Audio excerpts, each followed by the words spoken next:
Vandaag bij Antwoorden met Bayless Conley. That's why Jesus stands in Revelation 1:18 says, yes, I was dead, but behold, I'm alive forevermore, and I have the keys of hell and of death. Welkom bij Antwoorden met Bayless Conley. Het leven kan soms een uitdaging zijn. Maar of het nu gaat om financiën, relaties, gezondheid of de vraag naar je doel in je leven, één ding is zeker. God ziet je. Hij houdt van je. En wat er ook aan de hand is, hij heeft de antwoorden op je vragen. I'd like to open your Bible, if you've got one with you, to Psalm 22. We're actually going to briefly look at Psalm 22, briefly look at Psalm 23, and then we're going to concentrate on Psalm 24. Psalm 24 is going to be the main dish tonight, or today. But actually, all three of the Psalms are connected. They're all prophetic. They're all written by David. And they all point to Jesus. Psalm 22 has been called the Psalm of the Cross. Psalm 23 has been called the Psalm of the Crook, meaning the shepherd's crook. Psalm 24 has been called the Psalm of the Crown. Savior, shepherd, and sovereign. They all point to different aspects of who Jesus is and what he has done for us. And I've actually taught in depth on Psalm 22 and Psalm 23 before. That's why we're just going to briefly look at them. But let's begin by just noticing some things from Psalm 22. It was written about 1,000 years before Jesus died on the cross, and yet David, as he pens these words, inspired by the Holy Spirit, is so accurate and so detailed as he describes the crucifixion, you would think that he was there physically observing it. Look in verse 1, if you would. My God, why have you forsaken me? Why are you so far from helping me and from the words of my groaning? The very words that Jesus spoke as he hung on the cross is recorded in Matthew's Gospel in the 27th chapter. And then verse 2, oh my God, I cry in the daytime, but you do not hear, and in the night season, and am not silent. He's forsaken by the Father, utterly alone. The light of the Father is withdrawn from him, and we're told in Matthew's Gospel that suddenly a great darkness came over the face of the land. And it was more than just a natural phenomenon. It was a spiritual statement indicating that it seemed that the powers of darkness held sway and had the upper hand. The hope of mankind is hanging disfigured on a cross. The light of the world is about to be extinguished. And the forecast for humanity, darkness. But we know there was a reason that the light of the world was about to be extinguished. We understand why he died, but up to this point, it was a mystery. It was hidden. Even here in this psalm, it's hidden in a mystery. The Jews didn't understand it. Jesus' own disciples didn't understand it. Satan didn't understand it. The scripture says if he did, he would not have crucified the Lord of glory. And so here, 1,000 years before Christ was crucified, we're given a picture. Look at the next few verses. Verse 4. Our fathers trusted in you. They trusted and you delivered them. They cried to you and were delivered. They trusted in you and were not ashamed. But I am a worm and no man, a reproach of men and despised by the people. Well, we know that he was reproached and despised by the people, but he said, I'm a worm. It's interesting. It's actually the Hebrew word tola. It's also known as the crimson grub. Very interesting. These crimson grubs were used to make a dye, to dye the garments of royalty. Literally to dye a king's garments. They were crushed, and their blood made this dye that they would make garments of. And the picture is this. Jesus is being crushed under the weight of our sins, and his precious blood is putting us in royal garments. We become kings and priests unto our God. We are given the robes of righteousness because of Christ's sacrifice. You know, We were vacation years and years ago. The kids were all small, and I took a day and went golfing by myself, and they hooked me up with another guy, and we really hit it off. Me and this guy are laughing, and we found a lot in common we're talking about. And it might have been halfway through the round, he told me that he was in the linen business. And I just couldn't resist. I said, you know, my boss is in the linen business. He said, really? I said, yeah, he gives you shining white garments for filthy rags. I said, and the cleaning agent he uses is his own precious blood. It gets out every stain. And he looks at me and says, it's going to be that way, is it? And we laughed and actually spent the rest of the day hitting golf balls and talking about God. But the truth is, Jesus was crushed so that we could be clothed with his righteousness and wear the garments of royalty. It goes on in verse 7. All those who see me ridicule me. They shoot out the lip. They shake the head, saying, he trusted in the Lord. Let him rescue him.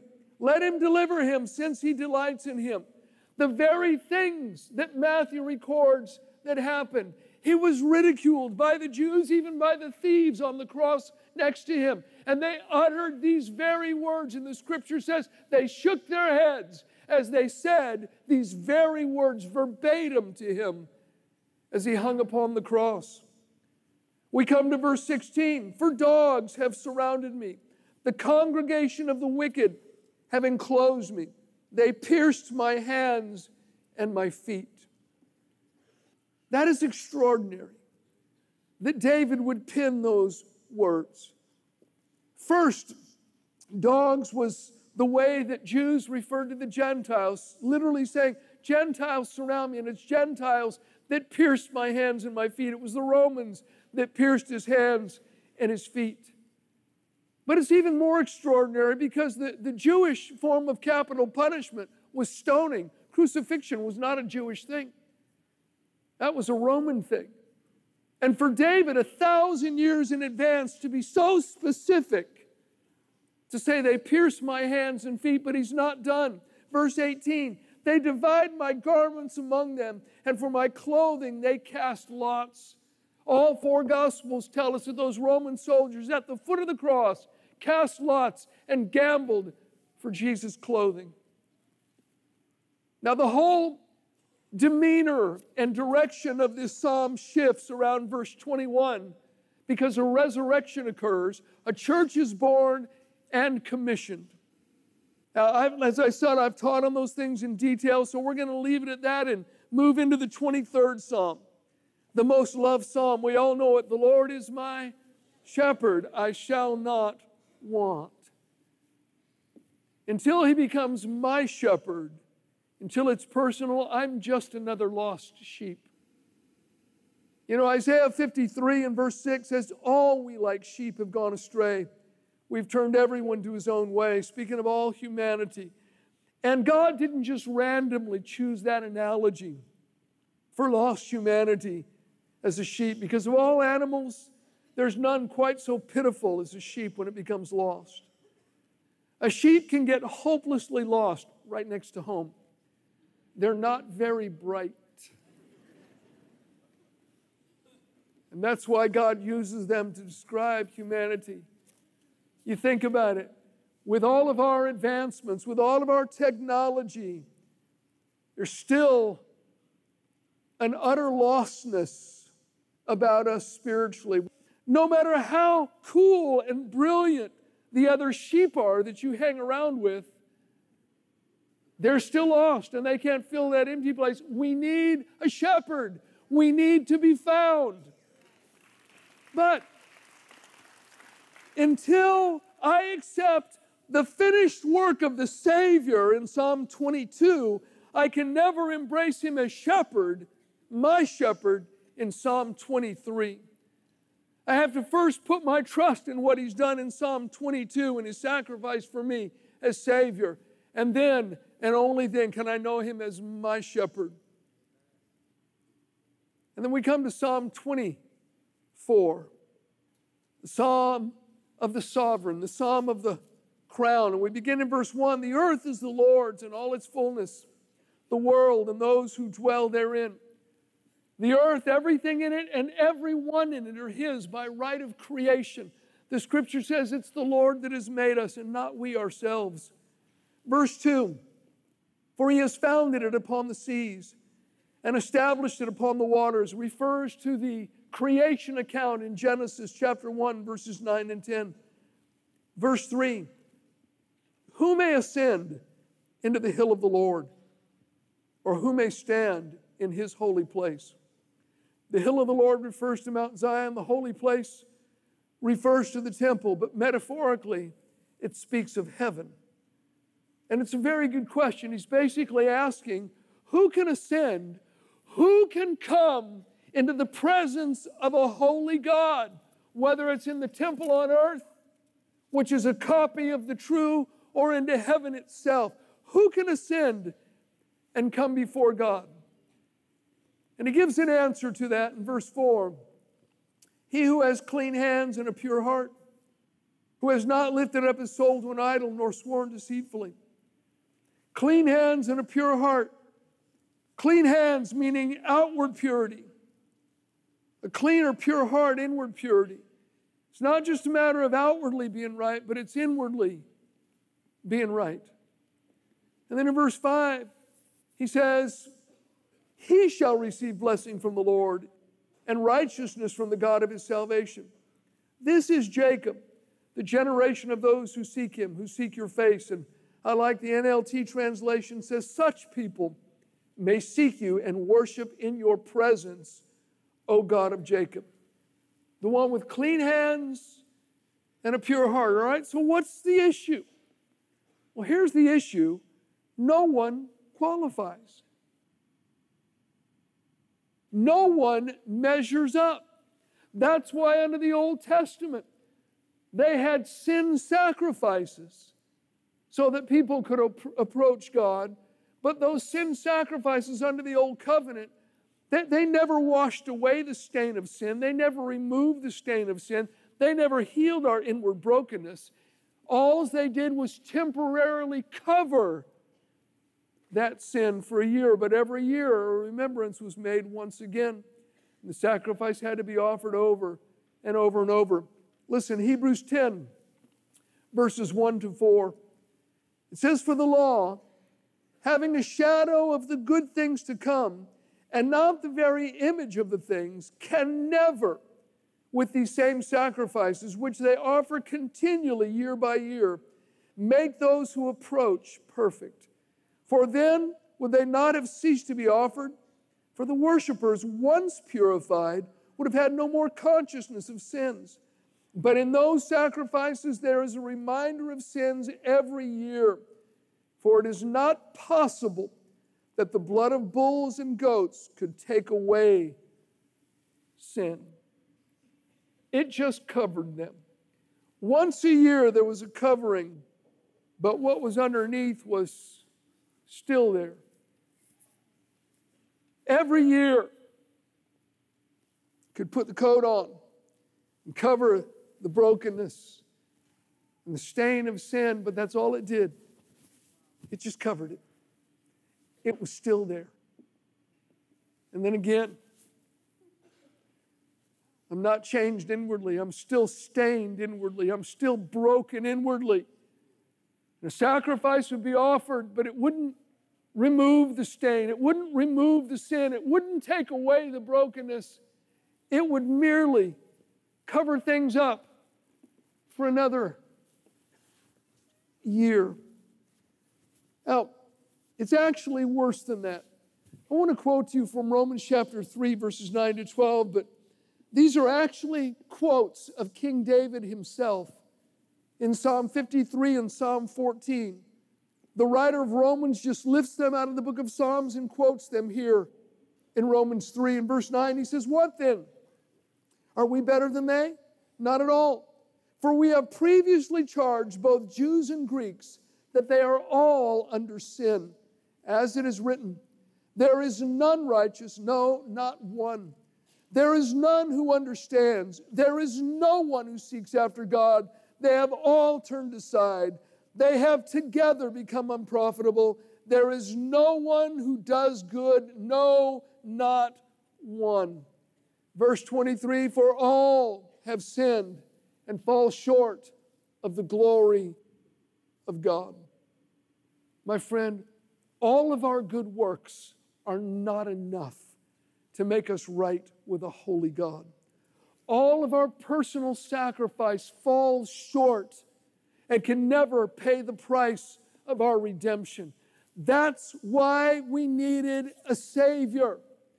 On the cross, He paid a debt He did not owe. His very soul was made a sin sacrifice for us. He went into darkness so that we could come into the light. Jesus did battle with sin, with Satan, and with the forces of darkness, and He won. He defeated our adversary. He was raised victorious from the grave. Listen to it as it is described in the book of Colossians. This is Colossians 2, verses 14 and 15 from the Passion Translation. Listen to it. He canceled out every legal violation we had on our record and the old arrest warrant that stood to indict us. He erased it all, our sins, our stained soul. He deleted it all, and they cannot be retrieved. Everything we once were in Adam has been placed onto His cross and nailed permanently there as a public display of cancellation. Then Jesus made a public spectacle of all the powers and principalities of darkness, stripping away from them every weapon and all their spiritual authority and power to accuse us. And by the power of the cross, Jesus led them around as prisoners in a procession of triumph. He was not their prisoner, they were His. Oh my. Hebrews 2 and 14, it says, through death, He destroyed him that had the power of death, that is, the devil. That's why Jesus stands in Revelation 1:18 and says, yes, I was dead, but behold, I'm alive forevermore, and I have the keys of hell and of death. What a Savior. He shattered the darkness, broke the chains of sin, showed Himself alive to His disciples, and then ascended into heaven where He's going to sit at the right hand of His Father. But if you know your Bible, you know that at both the resurrection and at the ascension, angels were present. And at this point in Psalm 24, there's a shift. The scene shifts from earth to heaven. And it seems that this escort of angels that are bringing Him into His rightful place, into the throne room to be seated at the right hand of the Father, that they're crying out, and that the angels that are guarding the throne room are responding, and there's this dialogue between these two groups of angels that takes place in the psalm from this point on. And first we have the escorting delegation of angels. They cry out in verse 7, lift up your heads, O you gates, and be lifted up, you everlasting doors, and the King of glory shall come in. The other angels respond in amazement. Who is this King of glory? And the response comes, the Lord strong and mighty, the Lord mighty in battle. And then again, the escort of angels cry out, lift up your heads, O you gates. Lift up, you everlasting doors, and the King of glory shall come in. And seized with awe and amazement, the question comes again, who is this King of glory?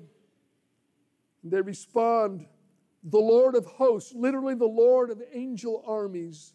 He is the King of glory.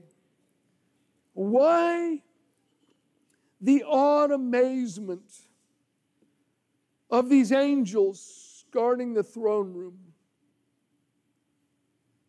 Well, it's because they were there when the king left. And His throne has been empty for 33 years. And I imagine it often in my mind. Long corridor, the angels stationed every so often, giant doors down at the end. And at this end, seated on their thrones, the Father and the Son are having a hushed conversation. But there's something different in the atmosphere, and every angel senses it. There almost seems to be a resignation and a sadness they've never experienced before. Jesus slowly gets up, walks down the steps, and walks down that corridor past the angels. Maybe they flick a glance at one another. What's going on? I don't know. He gets down to the end of that hallway to those doors and turns slowly as if to look at the Father one last time. And suddenly, he vanishes.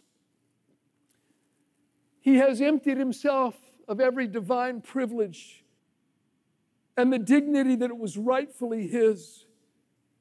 And at that moment, he became the seed of a child in the womb of a virgin named Mary.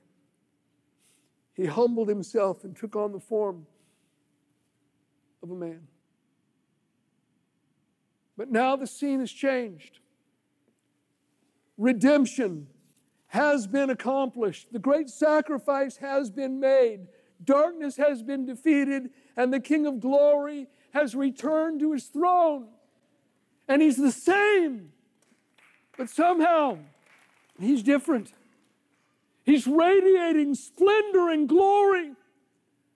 The angels are saying, lift up the gates, open the doors. And they say, we know it's him, but his hands, they're pierced. His feet, there's holes in his feet. His side has been wounded. His brow, his back. Who is this King of Glory that would leave his throne, leave his Father in heaven, leave the glory world and go down and die for his creation? Who is this King of Glory? My own heart cries the same thing. Who would do such a thing for me? But there's more. Because when he walked into that most holy place, in essence, he brought us in with him. Heaven had been closed to us, but now its doors are open wide. Hebrews 9 and verse 12 declares, with his own blood, he entered the most holy place once for all, having obtained eternal redemption. We are now welcomed into the presence of a holy God without a sense of shame or guilt. Who can ascend the hill of the Lord? Who can come into his holy presence? Those that have been washed in the precious blood of the Lamb. He did it all for us, my friend. What a Savior. What a King. What a Savior. I heard an old timer say one time, he saves from the uttermost to the guttermost. My friend, wherever you are on the spectrum of society, of humanity, listen, there's a Savior who died for you. Jesus nailed your sins to the cross, and he willingly died as your substitute. The wrath of God against the sin of the world was poured out on his own innocent Son, who willingly paid our debt. The way now into the holiest of all, into God's presence in heaven, is now open to us because of what Jesus Christ has done. Listen, if you've never opened your heart to him, there's no better time than right now. Wherever you might happen to be watching this, listen, God is right there by his Spirit, I believe, speaking to your heart. He loves you so much. He's paid so much to redeem you and to bring you into his family, to wash you clean and give you a new life. Just from your heart, say, Jesus, come into my life. Be my Lord. Be my Savior. Jesus, I want to follow you. I want to serve you. If you'll pray a prayer like that, or if you just did that right now, following after me, listen, he heard you. He hears the cry of every heart. And listen, he'll never leave you. He will never forsake you. Let me pray for you. Father, I ask you to bless my friend right now. Whatever they're going through, whatever they're facing, I pray, Lord, that you'd show yourself strong in their behalf. I ask you to intervene in the affairs of their life. Give them wisdom. Give them strength. In Jesus' name.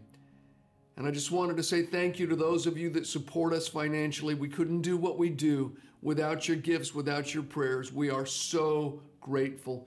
Thank you for sharing. Heb je vragen over de uitzending? Of houd je iets bezig waarvoor we kunnen bidden? Schrijf ons dan of bel ons op. Ons team is er voor je. Wil je de uitzendingen van Belus kunnen bekijken als je onderweg bent? In onze mediatheek hebben we meer dan 300 preken voor je klaarstaan. Antwoorden voor elke dag. Ga naar belus-canley.nl/mediatheek.